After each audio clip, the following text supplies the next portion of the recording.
Today we're making a free-form ceramics bowl. I'm choosing a PRAI clay, high fire temperature. I will add information in the description below. Usually you need to start with wedging the clay, but if you're lazy as I am, and for this form, you can actually just cut the pieces of clay and then work with them with your fingers as I'm doing now in the video. I'm shaping the form of bowls, and for the longer form I'm also using this plastic cone, and then later I made this little bowl as well in the similar style. Unfortunately, when clay was drying, there was a crack on the bowl, so I decided to remove it and adjust the side as you see now on the video. Actually, a big part of work takes delivering ceramics to the studio to fire in the kiln, and I have a great studio in Gracia. Usually for clay to dry it takes about 1 or 2 days, and then it's safe to fire in a bisque in the low temperature the first time.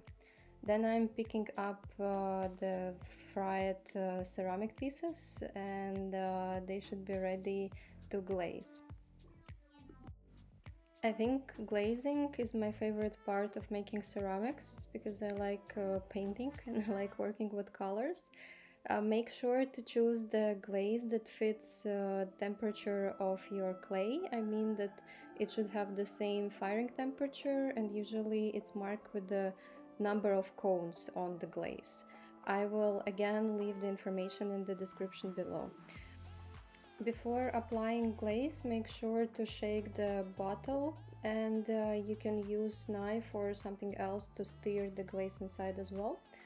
For applying glaze, I'm using special brushes that I bought in the store for clay supplies, but I think that you can also use brushes, for example, that are made for acrylic painting, but I feel like they cannot hold as much glaze as the proper brushes can.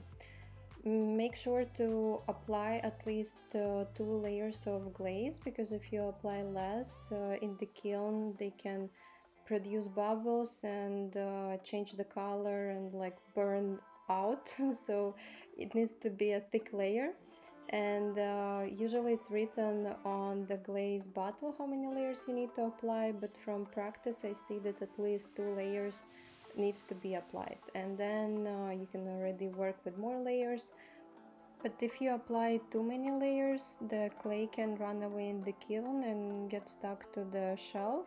So make sure not to overdo it, or you can fix it with putting something underneath your piece when you are firing it. Here you can see already painted pieces. I am experimenting with this white glaze that is making the cracking effects, and ready to bring ceramics back to the ceramic studio for a second round of firing, this time on the higher temperature. And voila, they are ready and they're looking sharp. I'm taking them home to make beautiful pictures on the sunlight. I love the effect of these glazes, and I think it looks absolutely amazing. Remember the experimenter bowl? So I put too much of a new glaze, and as you can see it went down and stick to the shelf, so it's ruined, and I decided to make another one in a similar style, but I used less of the white glaze, and now it looks nicely.